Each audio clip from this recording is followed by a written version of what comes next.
You did everything right, you walked away, you made the hard choice. You burned the old life down because you knew, deep down, it wasn't yours anymore.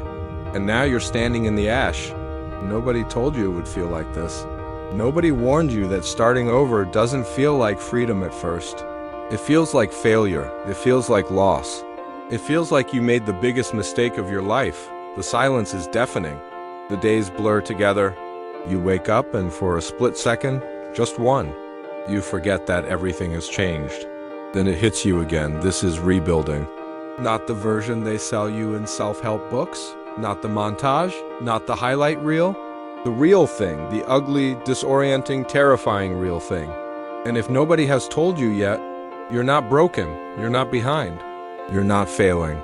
You're in the middle of something most people never have the courage to begin. Here's what they don't put on the poster. Rebuilding your life doesn't start with momentum. It starts with stillness. A stillness so complete it feels like emptiness.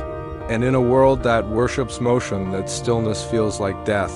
But it isn't. It's gestation. It's the dark before the form takes shape.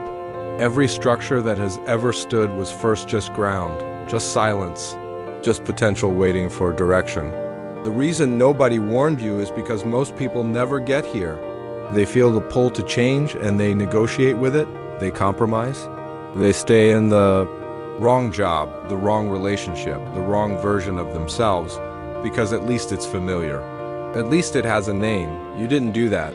You chose the unnamed thing, the uncertain road, the life that doesn't exist yet. That takes a kind of courage that doesn't announce itself. It doesn't come with applause. It comes quietly at 2 a.m. when you're staring at the ceiling, wondering if you made the right call. You did, not because the outcome is guaranteed, but because you finally chose honesty over comfort, reality over performance, yourself over the version of you that everyone else needed you to be. That's not a mistake. That's the bravest thing a person can do. Let's talk about what nobody tells you about the middle. The middle is where most people break. Not at the moment of decision. That part runs on adrenaline, on clarity, on that burning sense of now or never. The middle is different. The middle is where the adrenaline runs out and the reality moves in. You'll have days where the old life calls to you, not because it was good, but because it was known. The mind craves the familiar the way the body craves warmth. And when you're rebuilding, cold is the default setting. You'll second guess everything. The relationships you left, the career you walked away from, the identity you shed like a skin, the one that fits so badly, but at least it was yours. You'll miss it, not because you want it back, but because at least then you knew who you were. This is the part nobody frames correctly. They call it a crisis, a breakdown, a rough patch. What it actually is a reckoning, a clearing, the necessary destruction that always precedes creation. You cannot build something new on top of something old. The foundation has to be cleared first. And clearing, real clearing, is violent. It's grief, it's confusion. It's sitting in rooms that used to mean something and feeling nothing. But here's the truth buried under all of it. You are not lost. You are unmapped. There's a difference. Lost means you had a destination and wandered from it. Unmapped means you're moving into territory that has never had your name on it before. Territory that's being drawn as you walk. Most people live their entire lives on someone else's map. You burned yours. That means every step forward is an act of authorship. Every decision you make from this point is a sentence in a story that belongs entirely to you. That's not a burden. That's the most profound freedom a human being can hold. It just doesn't feel like freedom yet. Because freedom, real freedom, is heavy at first, unfamiliar, raw. It chafes against the places where the old constraints used to sit. Give it time. And in the meantime, stop measuring yourself against the timeline you had before. That timeline belonged to a different life, a different version of you. Comparing where you are now to where you thought you'd be is like measuring the wrong distance with the wrong ruler. You're not behind. You're on a road that didn't exist until you started walking.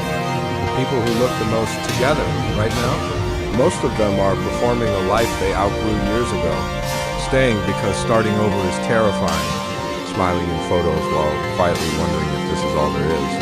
You already answered that question. You said, no, this is not all there is. And you walk toward the unknown with nothing but that conviction. That's not weakness. That is the definition of strength. There will be a moment. You won't see it coming.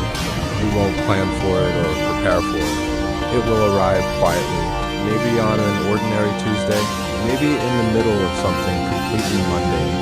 And in that moment, you'll realize you feel like yourself again. Not the old self, something sharper, something that's been forged in exactly the fire you've been standing in. A self that knows, not from theory, not from books, but from lived experience, that it can survive the unsurvivable, that it can rebuild from nothing, that it has done hard things and kept going. That version of you is already forming right now. In the silence, in the confusion, in the uncomfortable becoming, the caterpillar doesn't struggle toward the butterfly. The butterfly is the struggle. The transformation isn't something that happens to the creature, it happens as the creature. Every moment of dissolution, every moment of not knowing what you are, that is the becoming. You are not waiting for your life to begin. Again, your life is happening right now, in this chapter, in this mess, in this beautiful, terrifying unfolding. So let it unfold. Stop trying to rush through the middle to get to the good part. The middle is the good part. The part where character is built, where clarity is earned, where you find out what you're actually made of, not what you perform, not what you project, what you are. Nobody warned you it would feel like this.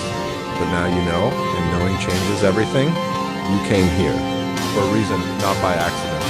Something in you recognized something in these words because you're in it right now. The rebuilding, the uncertainty, the terrifying grace of starting over. Hold on, not because it gets easier immediately, but because the person being built on the other side of this, that person is worth every sleepless night, every moment of doubt. Every day you had to rebuild yourself from the inside out. You are not behind. You are not broken. You are not done. You are in the most literal sense under construction, and everything worth standing in this world was built exactly like this. If these words found you at the right moment, stay close. There's more where this came from. Every week we go deeper, because some of us don't need louder noise. We need the right words. At the right time, welcome